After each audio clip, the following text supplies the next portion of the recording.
기도하겠습니다. 자비하신 하나님께서 우리에게 영원한 나라에 대한 소망을 주심을 감사드립니다. 이날도 주의 나라를 소망하며 주의 일에 힘쓰는 하루가 되게 하여 주십시오. 성령이 우리에게 소망을 풍성케 하시고 주를 경외하는 마음을 충만하게 하여 주옵소서.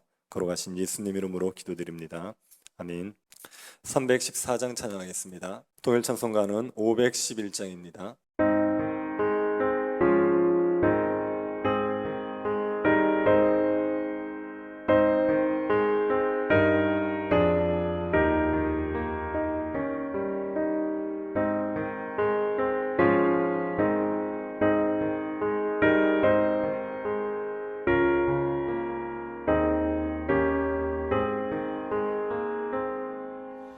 내 구주 예수를 더욱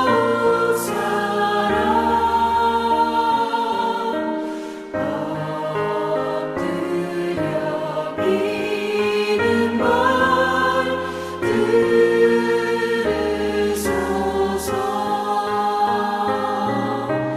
내 진정 소원이 내 구주 예수를 더욱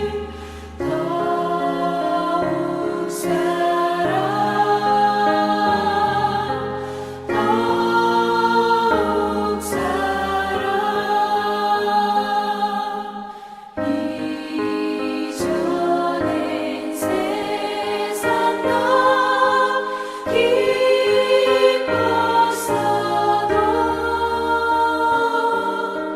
지금 내 기쁨은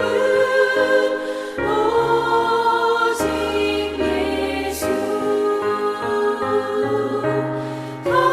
다만 내 믿는 말 내 구주 예수를 더욱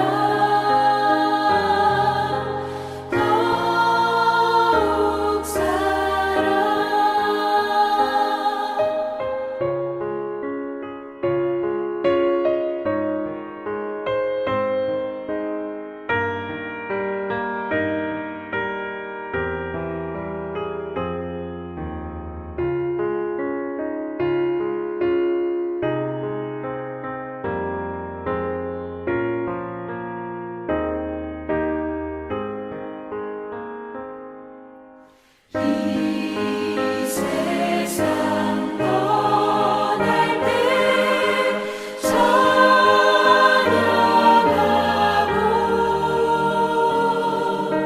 숨질 때 하는 말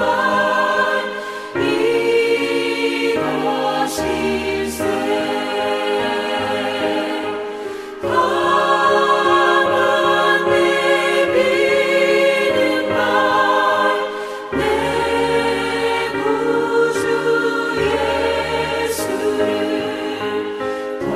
더욱 사무엘하 12장 1절부터 12절 말씀입니다. 6절까지만 교도하겠습니다.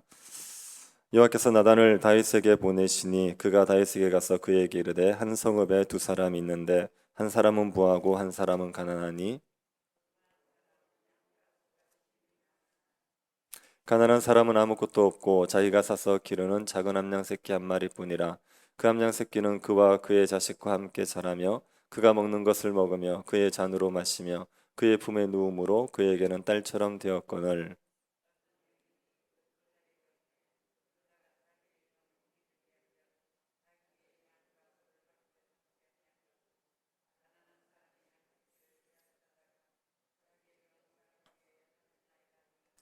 다시 그 사람으로 말미암아 노하여 나단에게 이르되 여호와의 살아계심을 두고 맹세하노니 이 일을 행한 그 사람은 마땅히 죽을 자라. 그가 불쌍히 여기지 아니하고 이런 일을 행하였으니 그 양 새끼를 네 배나 갚아 주어야 하리라 한지라. 아멘. 예전에 끔찍한 살인 사건이 있었습니다. 모텔의 종업원이 투숙객을 죽이고 시체를 훼손한 사건이 있었습니다. 이 사람이 경찰에 잡혔습니다. 그리고 압송되어 가던 중에 기자에게 자신이 억울하다는 듯이 말을 했습니다. 자신이 죽인 사람이 자신에게 먼저 반말을 하고 주먹으로 자신을 때렸다는 겁니다. 그래서 자신이 죽였다고 말했습니다. 이 사람은 살인을 저지르고도 자신이 그런 죄를 지었다는 것에 대한 반성이 없고 자신이 억울하다는 듯이 토로를 했습니다. 사람을 죽이는 죄는 굉장히 큰 죄입니다. 그런 죄를 지었으면 자신의 죄를 인정하고 반성하는 게 당연할 텐데 자신의 행동을 합리화시켰습니다. 죄에 사로잡힌 사람은 자신이 죄를 짓고도 자신의 죄를 심각하게 생각하지 않습니다. 스스로 죄를 합리화하기 때문에 죄를 심각하게 생각하지 않습니다. 다윗도 죄를 짓고서 그 죄를 심각하게 생각하지 않았습니다.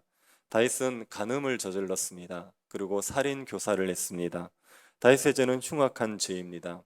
다윗은 자신의 죄를 그런데도 다윗이 자신의 죄를 심각하게 생각하지 않습니다. 이 흉악한 죄를 짓고도 다윗은 1년이 지나도록 회개하지를 않습니다. 그리고 여전히 거룩한 왕처럼 행세를 했습니다. 다윗은 자신을 합리화했습니다. 아마도 자신이 왕이기 때문에 이 정도는 그리 큰 죄가 되지 않을 거라고 생각했을 것입니다. 다른 나라의 왕들에 비하면 자신이 한 일이 그렇게 나쁜 일이 아니라고 생각을 했을 것입니다. 자신이 은밀하게 죄를 지었기 때문에 아는 사람이 없었을 거라는 생각도 있었을 수 있습니다. 그래서 회개하지를 않습니다. 이런 다윗을 하나님께서 내버려 두지 않습니다. 하나님께서는 나단 선지자를 다윗에게 보내십니다. 나단 선지자는 다윗의 범죄를 알았습니다. 하나님이 알려주셨는지 아니면 사람에게 들었는지 모르지만 다윗의 범죄를 알았습니다. 나단 선지자는 다윗의 죄를 책망하는 사명을 받게 됩니다. 선지자의 사명이 죄를 책망하는 겁니다. 그런데 그 대상이 왕이라면 선지자도 부담스러울 수밖에 없습니다. 일반 백성들의 죄를 책망하는 것도 쉽지 않은데 왕의 죄를 책망하는 것은 어려운 일이죠. 생명을 잃을 수 있는 일입니다. 나단 선지자는 이 부담스러운 사명을 회피하지 않습니다. 그리고 지혜롭게 다윗을 책망합니다. 나단 선지자는 다윗의 죄를 직접적으로 말하지 않고 간접적으로 깨닫게 하는 방식을 사용했습니다. 다윗을 찾아간 나단 선지자는 한 가지 사건에 재판을 청합니다. 한 성읍에 두 사람이 있습니다. 한 사람은 부자고 한 사람은 가난합니다. 부자는 양과 소가 심이 많았지만 가난한 사람은 아무것도 없고 자기가 사서 기르는 작은 암양 새끼 하나뿐이었습니다. 이 가난한 사람에게는 암양 새끼가 자식 같았습니다. 그래서 자식을 키우듯이 양을 키웠습니다.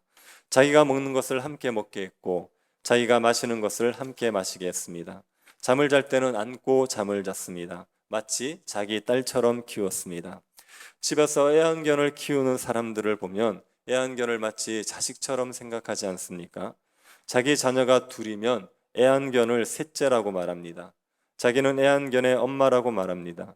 개를 별로 좋아하지 않는 사람 입장에서는 이해가 안 되지만 개를 좋아하는 사람에게는 개가 마치 자식 같은 존재입니다. 이 가난한 사람에게 양이 마치 자식 같았습니다. 그런데 이 양을 부자가 빼앗아 가지요. 부자의 집에 행인이 찾아왔습니다. 유대인들은 지나가는 손님이라도 잘 대접해주는 전통이 있습니다. 그래서 부자는 그 행인을 잘 대접해 주려고 했습니다.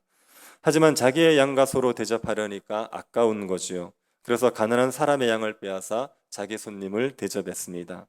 자기 집에 많은 소와 양이 있음에도 불구하고 가난한 사람에게 하나밖에 없는 양을, 그것도 자식과 같은 양을 빼앗아 자기 손님을 대접했습니다.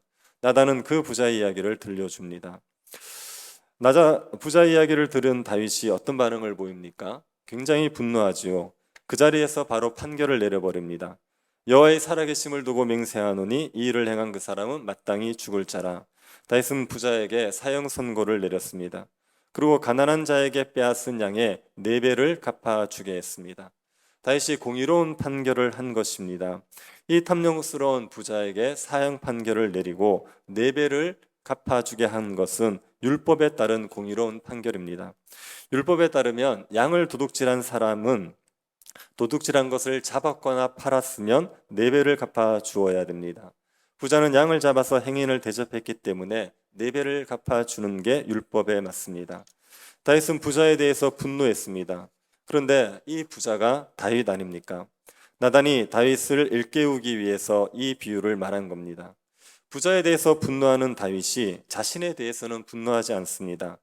부자보다 자신이 더 흉악한 죄를 지었음에도 불구하고 자신에 대해서는 분노하지 않습니다. 이것이 죄에 사로잡힌 사람의 특징입니다. 죄에 사로잡힌 사람은 자기의 죄에 대해서는 관대하고 다른 사람의 죄에 대해서는 분노합니다. 자기의 눈에 들보는 보이지 않고 다른 사람의 눈에 티만 보이는 겁니다.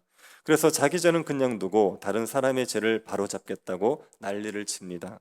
죄가 이렇게 사람을 어리석게 만듭니다. 나단 선지자는 죄로 인하여서 어리석어진 다윗을 책망합니다.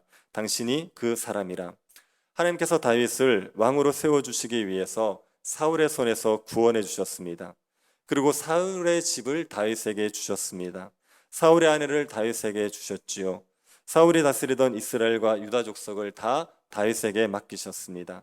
하나님께서 다윗에게 부족함이 없이 주셨습니다. 만약 그것으로도 부족했으면 하나님께서 다윗에게 이것저것을 더해 주셨을 것입니다. 다윗은 양과 소가 많은 부자와 같았습니다. 그런데 다윗이 우리아의 아내를 빼앗습니다. 우리아를 암몬 자손의 칼에 죽이고 그 아내를 빼앗아 자기 아내로 삼았습니다. 우리아에게는 아내가 하나밖에 없었습니다. 우리아는 그 아내와 함께 먹고 마시고 함께 잠을 잤습니다. 우리아에게는 너무나 소중한 아내였습니다. 다윗은 여러 명의 아내가 있었고 또 마음만 먹으면 더 많은 아내를 둘 수 있었습니다. 우리아는 하나밖에 없는 아내였는데 그 아내를 빼앗은 겁니다. 우리아를 암몬 자손의 칼에 죽이면서까지 그 아내를 빼앗은 거죠. 마치 가난한 사람의 암양 새끼를 빼앗은 부자와 같은 짓을 했습니다. 그래서 나단이 다윗에게 당신이 그 사람이라 말한 겁니다. 다윗이 우리아를 죽이고 우리아의 아내를 빼앗은 죄를 짓게 된 이유가 무엇이겠습니까? 나단 선지자가 그 이유를 다윗이 하나님을 업신여겼기 때문이라고 합니다.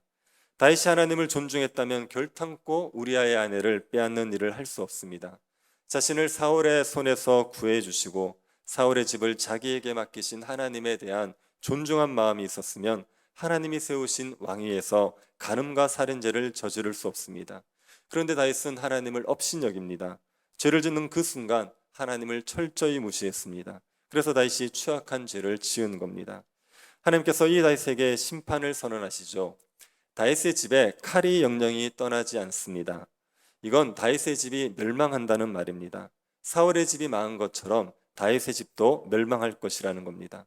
그리고 하나님께서 다윗의 아내를 빼앗아 다윗의 이웃에게 주십니다. 다윗이 남의 아내를 빼앗았기 때문에 다윗도 아내를 빼앗깁니다. 다윗의 아내를 빼앗은 다윗의 이웃은 다윗의 아내와 백주에 동침하게 됩니다. 모든 사람들이 다 보는 앞에서 공개적으로 다윗의 아내를 겁탈합니다.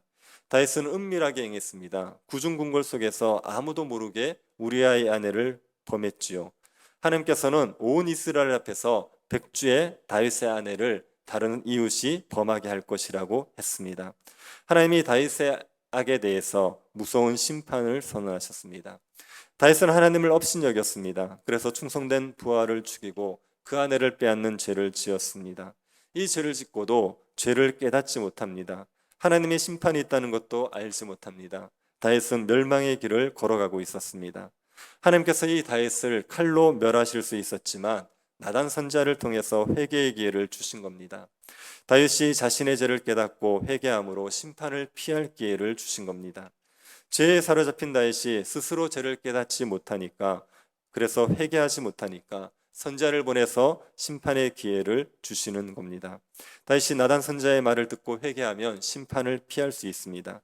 하나님께서 다윗에게 심판의 기회를 주기 위해서 나단 선지자를 보내 말씀으로 죄를 깨닫게 해 주셨습니다. 하나님께서는 우리에게도 심판의 기회를 주십니다. 심판을 피할 기회를 주십니다. 우리도 하나님을 업신여기고 죄를 지을 때가 많지 않습니까? 매일 반복해서 죄를 짓습니다. 그런데 우리가 회개하지 않습니다. 이 죄로 인하여서 하나님의 심판을 받게 되었는데도 죄를 회개하지 않습니다. 이런 우리를 일깨워주기 위해서 하나님이 우리에게 말씀을 들려주십니다. 교회에서 목회자를 통해서, 성경을 통해서 하나님이 우리에게 말씀을 들려주시지요. 우리 스스로 죄를 깨닫지 못하기 때문에 말씀을 통해서 우리를 책망하시고 우리에게 회개할 기회를 주시는 겁니다. 우리는 말씀 앞에서 날마다 우리 자신을 돌아봐야 됩니다. 죄에 사로잡혀서 스스로 죄에 빠져 있다는 것도 모른 채 멸망의 길을 걸어가고 있는 것이 아닌지 우리 자신을 살펴봐야 됩니다. 그리고 말씀을 들려주시고 그 말씀으로 제가 깨달아지면 그때 바로 회개해야 되죠. 회개하고 돌이키면 하나님의 심판을 피할 수가 있습니다. 하나님의 말씀을 가까이 하면서 자신을 살피시기를 바랍니다. 회개한 지가 너무 오래되었다면 그러면 우리는 이미 죄에 사로잡혀 있는 겁니다. 신자가 매일매일 죄를 짓지 않습니까? 매일매일 죄를 짓는 신자가 죄를 회개하지 않았다. 그러면 이미 죄에 사로잡혀 있는 겁니다. 그럴 때 우리가 말씀을 보면서 우리 스스로를 일깨워야 됩니다. 우리가 하나님을 업신여기고 있는 것이 아닌지, 하나님을 업신여기고 다른 성도들을 해하면서도 자신의 죄를 깨닫지 못하고 있는 다윗처럼 되어 있지 않은지 우리 자신을 살펴야 됩니다. 날마다 말씀을 통하여서 자신을 살피고 죄를 회개하면서 하나님 앞에서 거룩함을 지켜가시고 거룩하도록 자라갈 수 있기를 바랍니다.